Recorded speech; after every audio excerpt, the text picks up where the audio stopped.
An unnamed parent writing in the U.S. online personal finance community around 2023 put the problem in one line of arithmetic.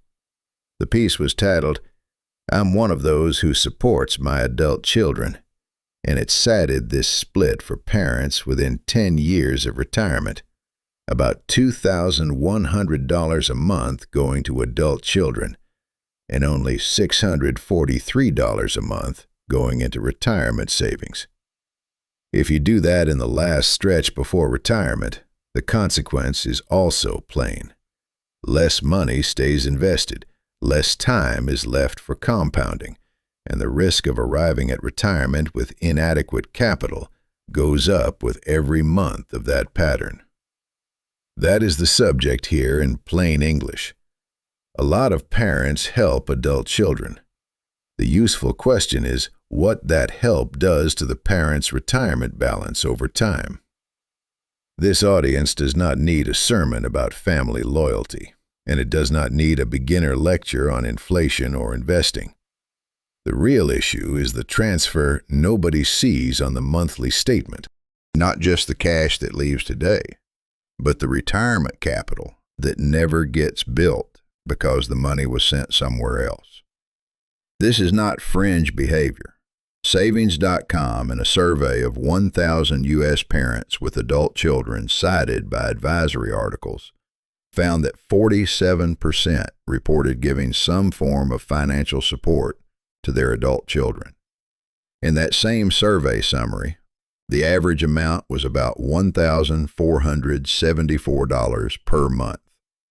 The support was not limited to emergencies either. Reported help included groceries for 83% of supporting parents, cell phone bills for 65%, and vacations for nearly 46%, according to the report. That tells you something important before any model starts. Financial support for adult children is often not a one-off rescue. It can become a recurring line in the household budget, mixed in with ordinary expenses, and therefore easy to normalize at exactly the moment it should be measured. Other research points in the same direction, even when it uses different samples and different wording. Retirement Researcher, summarizing survey work on parents of adult children, says nearly 7 in 10 had provided financial support, and about half of those parents said the support affected other financial goals. Roughly 20% said the effect was significant. Pew Research Center has visible work on retirement and personal finances, but in the material available here, it does not offer one headline number that settles the question of how many parents support adult children. Academic work also strips away the idea that this is rare or purely anecdotal. Economists studying U.S. panel data found that 48% of adult children received at least one financial transfer from parents, with an average total transfer amount of $9,593, and the transfers tended to line up with major life events in the child's life. An NBER working paper goes further and says, parents transfer enormous amounts of resources to their children over the life course, while also finding a strong negative relationship between the adult child's own earnings and the amount of parental cash transfers. There is nothing mysterious in that. A parent sees rent, groceries, a car repair, maybe a gap after a layoff, and sends money. During the Great Recession, the Urban Institute found that the share of young adults receiving a parental transfer in a given year fell from about 74% in 2005 to 57% in 2009. But even then, transfers did not collapse in lockstep with parents' own setbacks. The same Urban Institute brief says a $10,000 decline in parental income was associated with only a $109 average reduction in transfers to young adult children. Parents keep helping longer than their own spreadsheets would recommend, which is part of why this topic belongs in retirement planning. Every monthly transfer has two prices. The first price is the cash amount that leaves your account now. The second price is the future value that same cash might have reached if it had stayed in your retirement account or gone into it in the first place. If the transfer is regular, that second price is not abstract. It stacks month after month. Use $500 a month as the support amount. That is $6,000 a year leaving the household budget. Over 10 years, with no investing and no mystery, the direct out-of-pocket cost is $60,000. Over 15 years, it is $90,000. Those are the easy numbers. Now add the second price. Assume the same $500 a month goes into retirement savings instead, and assume a 7% annual return compounded monthly. The standard future value formula for a stream of equal monthly contributions is monthly payment times the growth factor, which is the quantity of 1 plus the monthly rate raised to the number of months minus 1 divided by the monthly rate. For 10 years, the number of monthly deposits is 120. Put $500 in each month. Assume 7% a year compounded monthly, and the future value comes out to roughly $86,500. So the comparison after 10 years is not $60,000 versus $60,000. It is $60,000 sent out versus about $86,500 that could have been built inside retirement savings under that return assumption. Stretch the same habit to 15 years, and the gap opens wider. Now the number of deposits is 180. The direct cash cost is still easy to count, $90,000. The invested value, under the same 7% assumption compounded monthly, is roughly $158,000. And that is still the modest version. Raise the support to $1,000 a month, and the mechanism does not change, but the scale gets rough fast. Over 10 years, the direct out-of-pocket cost becomes $120,000. Invested monthly instead, under the same 7% annual return compounded monthly, that stream grows to roughly $173,000. Over 15 years, the direct cash outlay is $180,000, while the invested value reaches about $316,000. That is why a regular transfer can feel manageable in the present and still produce a large retirement gap later. It arrives quietly through repetition and time, using the same math that helps a retirement account when the money actually gets to stay there. There is also a practical reason this bites harder than a spreadsheet first suggests. According to a 2024 U.S. Department of Labor report, inflation raises current expenses and also raises the expected cost of future consumption in retirement. So the support money is often coming out of a budget that is already under pressure. If a parent is also carrying mortgage debt, paying higher insurance, or trying to make catch-up contributions in the last working decade, the foregone retirement deposit is coming from money that already had a job. Financial planning sources make this point in plain language. A dollar given to an adult child is a dollar that cannot go into retirement accounts unless the parent saves more somewhere else.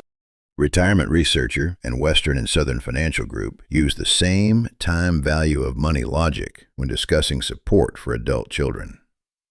Several advisory firms tell parents to quantify the amount and duration of the support, then compare that against retirement projections using simple cash flow models and future value math. I used 7% a year as a scenario assumption because long-run equity return discussions often land around that area in real terms, or around high single digits to roughly 10% nominal, depending on the period and source, as summarized in educational material from Investopedia and the CFA Institute. That does not make 7% a forecast. It is one clean assumption for hearing the mechanism out loud. If you lower the return assumption, the future value drops, but the mechanism survives. At 5% instead of 7%, the missed retirement capital is smaller than these examples. It is still materially larger than the raw cash transferred because the money had years to compound. There's another wrinkle people miss when support moves from current cash flow into borrowing.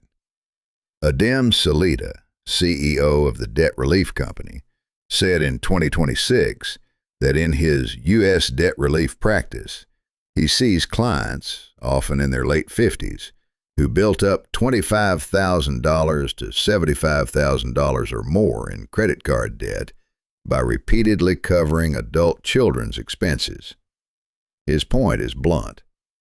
Any resolution starts with stopping the ongoing support, because continuing to send money while trying to fix the debt keeps the hole open. Salita put it this way: if you're a 58-year-old with $50,000 in credit card debt from supporting your kids, settling that debt for 40 to 60% while preserving your retirement savings, or in severe cases discharging it in bankruptcy, is far better than liquidating. So where is the turn? At what point does helping stop being a bridge and start becoming a permanent claim on your retirement? The practical markers are plain enough. Duration is one. Repeat frequency is another. The third is substitution. Are you helping through a short disruption, or are you covering costs the adult child does not cover from income? The fourth is the parent's side of the ledger, the saving years being given up while retirement contributions should still be working. That distinction matters because repetition compounds in two directions at once. The child can adapt to the transfer and build it into normal life. The parent loses time, and time is the part you do not get back by working a little harder later. A large, isolated gift may leave a scar. A monthly habit can alter the structure of the retirement plan itself through the calendar. And this is why common support categories matter more than the drama of a single crisis. Groceries, a phone bill, transport, insurance, a gap in rent, a recurring copay. None of these sounds like a retirement-ending event on its own. Put them on autopilot for years, and the character of the money changes. It is no longer occasional family help. It is a standing claim against future independence. Plenty of parents do this, and many start for reasons that are easy to respect. A child moves back home. Work falls through. Housing costs bite. Health expenses show up at the wrong time. The emotional case can be perfectly understandable, while the financial effect stays perfectly cold. That is the adult question underneath all of it. If support continues for years, what exactly is being sacrificed in exchange? Sometimes it is current consumption. The parent travels less, delays a purchase, trims the household budget. Sometimes it is future independence. Retirement contributions slow down. Savings are tapped. Planned retirement age moves outward. Or risk rises because the parent needs markets and health to cooperate for longer than planned. Notice what changes when you ask it that way. The issue is no longer whether helping is good or bad. The issue is which bill is quietly being paid instead.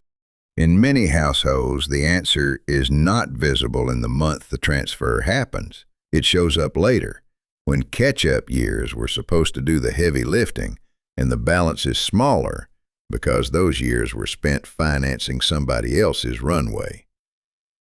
While markets do not owe anyone a smooth return, lower rates do not cancel the mechanism. They only change the size of the gap. If money that could have stayed in retirement savings gets redirected for long enough, the retirement balance still ends up lower than it otherwise would have been. The practical response is not to become theatrical about family money. It is to force support to answer a few hard questions before it turns into a lifestyle subsidy. How long does this last? What exact bills are being covered? What event ends it? Does the amount step down over time? If none of that is clear, the transfer has already started behaving like a second household budget. That last point is where some real cases become useful. In early 2024 to 2025, an unnamed couple in Sherman Oaks, California, were described as covering nearly $5,000 a month after their adult daughter moved back home. The costs included food, transportation, health care, and other living expenses, and the money was reportedly being drawn from their savings. The source put it this way: since her daughter returned in early 2024, the mother, who prefers to remain unnamed to safeguard her daughter's privacy, reports that she and her husband are incurring nearly $5,000 a month to cover their daughter's living costs, which encourage them to delay their own retirement plans.